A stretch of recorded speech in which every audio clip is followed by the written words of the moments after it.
अपने जीवन का लक्ष्य निर्धारित करो और सभी दूसरे विचार को अपने दिमाग से निकाल दो, यही सफलता की पूंजी है। स्वामी विवेकानंद जी ने कहा था कि हर कोई भी टारगेट एक होना चाहिए, लक्ष्य होना चाहिए आदमी को क्या करना है, कहाँ जाना है।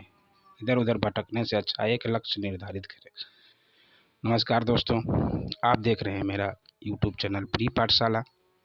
आज का वीडियो बहुत ही खास होने वाला है, क्योंकि यहाँ से हर एग्ज़ाम में, हर प्रतियोगिता परीक्षाओं में यहाँ से एक या दो प्रश्न रहते ही हैं। आपको भारत आने वाले प्रमुख विदेशी यात्रियों एवं उसके प्रमुख महत्वपूर्ण जो भी किताबें लिखी उन्होंने, उसके बारे में बताया जाएगा। आइए देखते हैं। आज शुरुआत करते हैं हम लोग। प्रमुख जो विदेशी यात्री थे,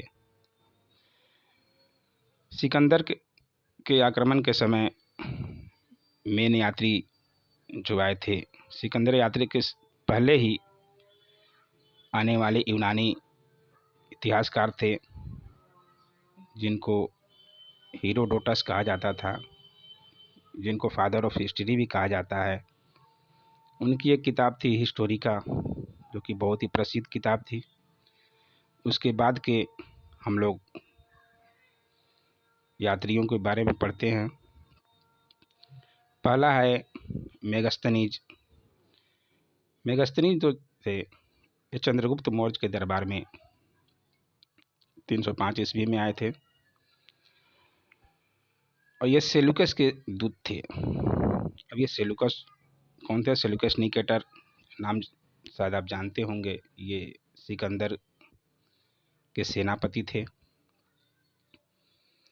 सिकंदर के सेनापति सेलुकस निकेटर का एक दूत था मेगस्थनीज, जो कि भारत आया था और भारत में अधिकतर समय वो बिहार में बिताया, क्योंकि बिहार में वो चंद्रगुप्त मौर्य के समय आया था। उनकी एक प्रसिद्ध पुस्तक थी इंडिका, जो कि भारतीय के एक प्रमुख कार निर्माता कंपनी टाटा की एक कार का नाम भी है। सेटर जो है कहीं कहीं कभी कभी ऐसे क्वेश्चन भी पूछ देते हैं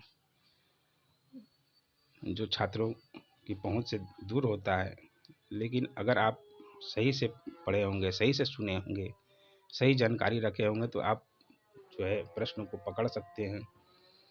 इसलिए आप इसे ध्यान से सुने। मेगस्थनीज ने लिखा है कि मौर्य काल में जो है नगर का प्रबंध जो था नगर प्रशासन द्वारा होता था, जिसमें 5-5 सदस्यों की 6 समितियां काम करती थी, यानी कि लगभग 30 लोग जो थे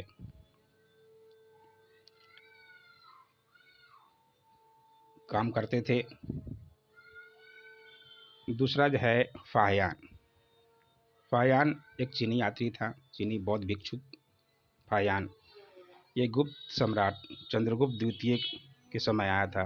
चंद्रगुप्त द्वितीय, जिन्हें विक्रमादित्य की उपाधि भी मिली थी, उनके शासनकाल में भारत आया था। तथा ये बिहार के एग्जामों में भी इनसे ज़्यादा पूछा जाता है, क्योंकि ये बिहार में भी 3 वर्ष तक रहे थे। पटना में 3 वर्ष तक रहे थे। ये बिहार के एग्जामों में क्वेश्चन पूछा जा चुका है और आगे भी पूछने की संभावना है, इसलिए इसे याद रखेंगे। अगला जो है चीनी यात्री आए थे वेनसांग। वेनसांग के नाम से सब लोग परिचित होंगे। 629 से लेकर 643 ईस्वी तक, लगभग ये 14 वर्ष तक यहाँ आए थे, भारत में रहे। ये बौद्ध भिक्षुक जो थे वेनसांग, हर्षवर्धन के शासनकाल में आए थे। इनको वेनसांग को तीर्थ यात्रियों के राजकुमार के नाम से भी जाना जाता है। इनका प्रसिद्ध जो है, इनको जाना जाता है तीर्थयात्रियों के राजकुमार के नाम से। ये कई वर्षों तक नालंदा विश्वविद्यालय में अध्ययन किए और इन्होंने हर्षवर्धन को शिलादित्य की नाम से भी अभिहित किया है। नालंदा विश्वविद्यालय में इन्होंने कई वर्षों तक पढ़ाई की है। नालंदा विश्वविद्यालय के बारे में आप जानते होंगे। नालंदा विश्वविद्यालय की स्थापना कुमार गुप्त ने की थी। बिहार में बहुत से बौद्ध भिक्षुओं के पढ़ाई के लिए बहुत से विश्वविद्यालय था। नालंदा विश्वविद्यालय विश्व का पहला विश्वविद्यालय के नाम से भी शायद जाना जाता है।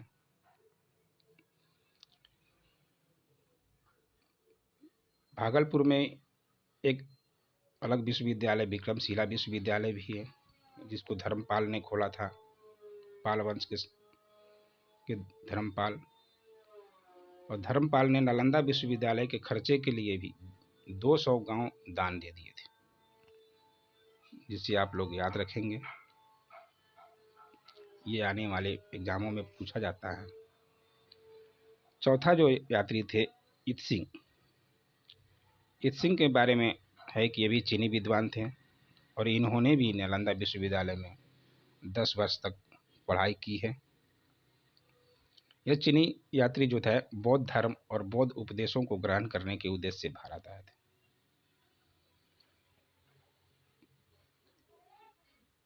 इनकी प्रसिद्ध पुस्तक जो है प्रसिद्ध बौद्ध भिक्षुओं की आत्मकथाएं हैं। इत्सिंग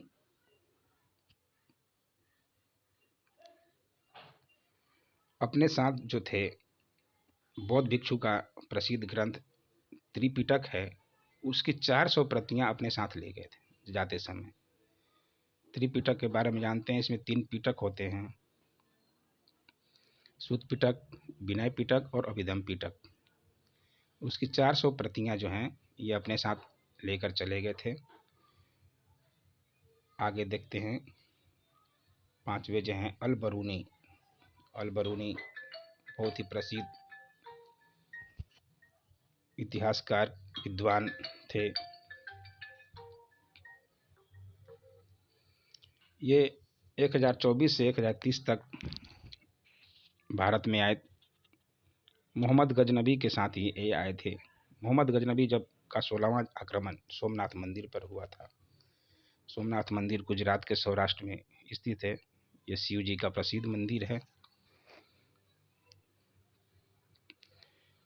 उनकी एक बहुत प्रसिद्ध पुस्तक है तहकीक-ए-हिंद और किताब-उल-हिंद की इन्होंने रचना की थी। और इनके बारे में कहा जाता है कि पुराणों का अध्ययन करने वाला पहला मुसलमान अल-बरूनी ही थे। आप लोग नोट्स बनाते चलेंगे या वीडियो को 1-2 बार देखेंगे तो आप लोग को सब याद हो जाएगा। आगे देखते हैं। छठा जो थे Marco Polo. Marco Polo Venice निवासी इटली के यात्री थे, जो चीन जाते समय दक्षिण भारत विशेषकर पांड्य राज का भ्रमण किया था इन्होंने। पांड्य नरेश जो थे मारवर्धन कुलशेखर के शासनकाल में ये दक्षिण भारत की यात्रा किए थे। आगे देखते हैं। इब्न बतूता, ये भी प्रसिद्ध विद्वान थे। इनकी भी किताबें रेहला नाम से बहुत प्रसिद्ध हुई थी, जो हर एग्जाम में पूछा जाता है। इब्न बतूता मोहम्मद बिन तुगलक के शासनकाल में भारत भ्रमण किए थे।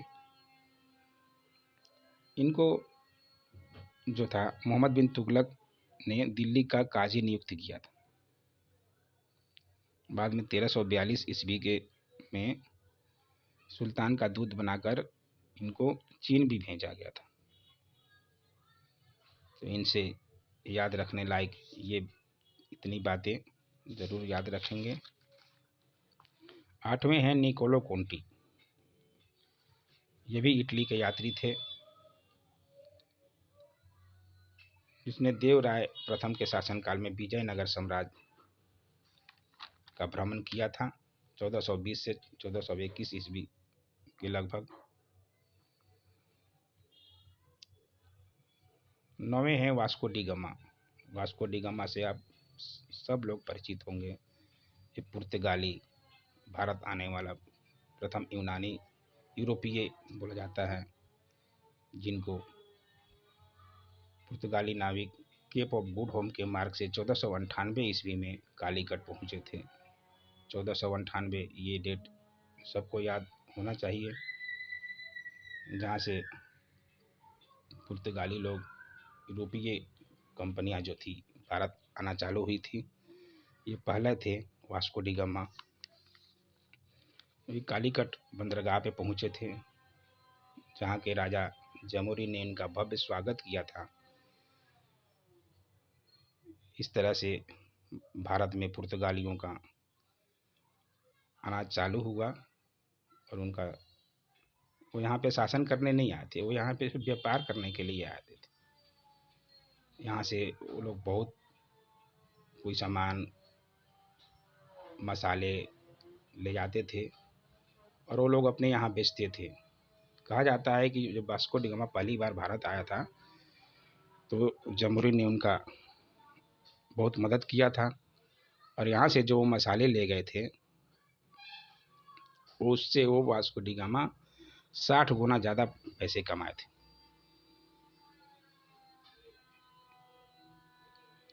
तो दोस्तों, आज का वीडियो इतना ही था। आगे अगला वीडियो हमारा जो होगा प्रमुख युद्ध पे होगा, जिसको विस्तृत में बताया जाएगा। अगर अभी तक आप हमारा चैनल सब्सक्राइब नहीं किए हैं तो प्लीज़ सब्सक्राइब कर दीजिए, ताकि आगे आने वाले वीडियो का नोटिफिकेशन आपको मिलता रहे। और चैनल को लाइक ज़रूर करें। आगे महत्वपूर्ण जानकारियाँ दी जाएगी हमारे वीडियो के माध्यम से, जहाँ से हर एग्ज़ाम में 1-2 प्रश्न रहते ही हैं। अगर वीडियो अच्छा लगे तो प्लीज़ लाइक, शेयर और सब्सक्राइब ज़रूर करें। Thanks for watching.